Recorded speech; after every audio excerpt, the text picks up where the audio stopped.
Sebelum kita masuk membaca materinya, gue mau jelasin dulu kenapa modul ini penting, kenapa modul ini urgent untuk lo. Dan ada konsekuensinya nih, konsekuensi bisnisnya secara langsung terasa kalau kita terlambat dalam melakukan tindakan. Kita langsung masuk ke case-nya. Ada seorang operational director namanya Dr. Maya. Beliau mengawasi 8 klinik sehat Indonesia di seluruh Jabodetabek. Ramadan 2026 tinggal 4 minggu lagi, dan berdasarkan data historis, lonjakan pasien selama bulan puasa berkisar 30-40% buat kunjungan umum dan 50% lebih buat poli penyakit dalam. Kalau jadwal dokter dan alokasi ruangan gak optimal dari sekarang, klinik Jakarta Selatan yang punya rata-rata wait time 35 menit akan tembus jadi 50 menit saat peak Ramadan. Nah, di threshold itu pasien private yang punya pilihan nih akan pergi pastinya ke kompetitor. Dan revenue drop 20% di satu klinik. Dan pasti itu bukan prediksi yang pesimis, itu suatu kepastian. Dan ini yang bikin mendesak. Jadwal dokter nggak bisa diubah dalam satu malam gitu aja.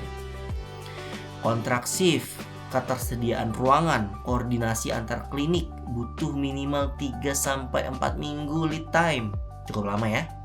Kalau Dr. Maya baru sadar klinik mana yang overcrowd saat Ramadan sudah mulai, semua opsi udah ketutup. Nah, udah kebangun ya urgensinya ya. Dr. Maya butuh workbook yang jawab 3 pertanyaan sekarang.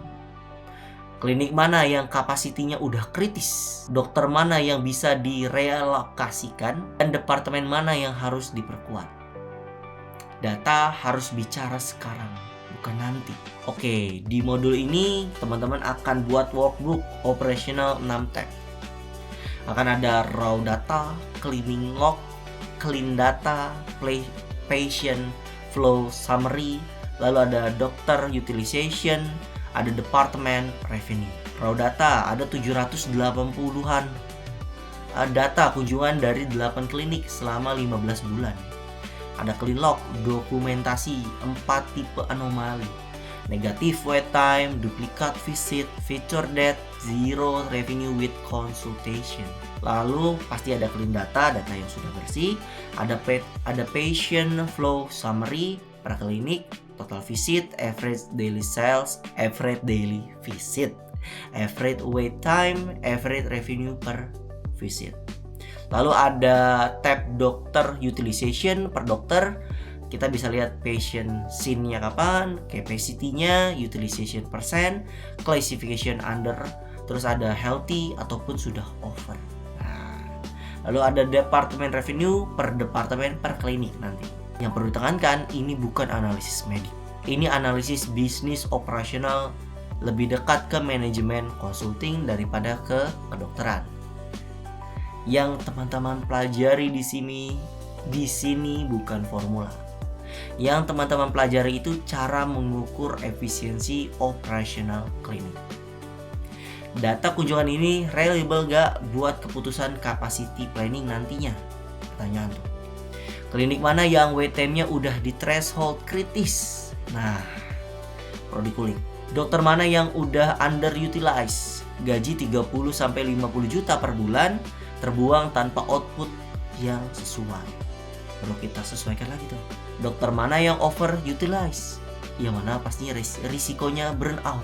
Gimana menghubungkan wait time dengan revenue loss buat bangun urgensi di level board. Klinik itu bisnis. Revenue-nya tergantung pada patient dan average revenue per visit. Kalau wait time-nya naik, pasien private pergi. Rasio bergeser ke BPJS mungkin. Average revenue per visit jadi turun. Nah, kita masuk ke urutan kerja. Urutan kerjanya raw data, clean data, patient flow macro view per klinik, dokter utilization micro view per dokter, departemen revenue per service line. Menarik banget. Setiap layer jawab pertanyaan yang berbeda. Patient flow jawab klinik mana yang kritis, dokter utilization jawab siapa yang bisa dipindah, departemen revenue jawab service mana yang harus diprioritaskan. Pastinya ada standar yang kita kejar. Standar yang kita kejar adalah Dokter Maya bisa buka workbook kita dalam waktu 5 menit dan dia bisa langsung tahu klinik mana yang butuh tambahan shift, dokter mana yang bisa direlokasikan, dan departemen mana yang harus diperkuat. Semua dengan angka yang bisa diaudit teman-teman. Itu saja, selamat mengerjakan, selamat membaca, dan kita lanjut ke pembahasan berikutnya.